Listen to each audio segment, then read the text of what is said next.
bizi kor görmenem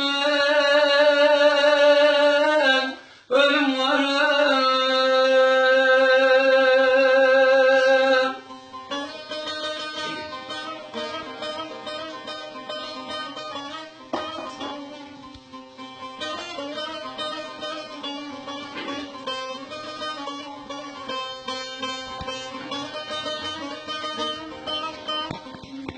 Oldu bitti benim seni sevmedim.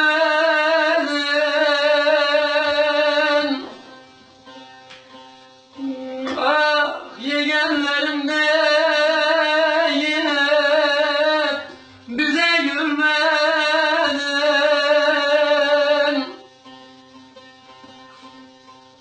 Zalim avradım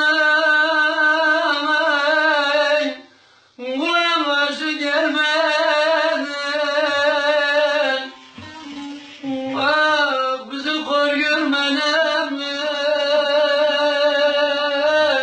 ulan ölüm varım.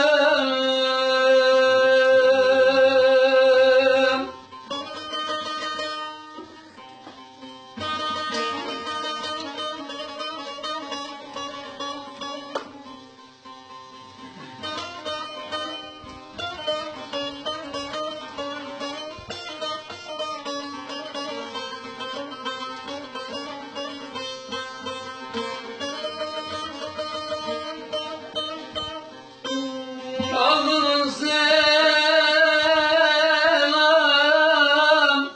babam kadrına,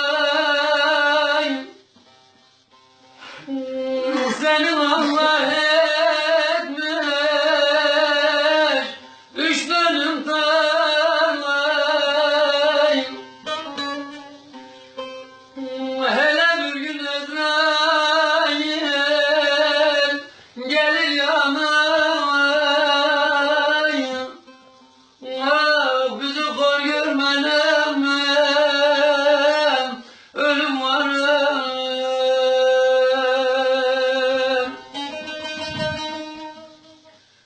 Hele bir gün Ezrail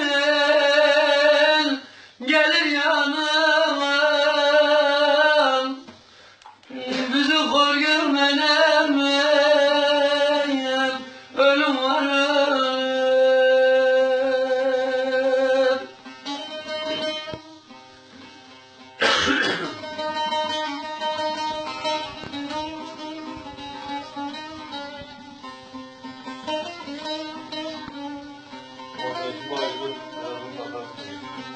Bizi yapamayız, söyleyelim işte. Yok gidiyor. Korkma başa duyarmış. Biz olmazsak sen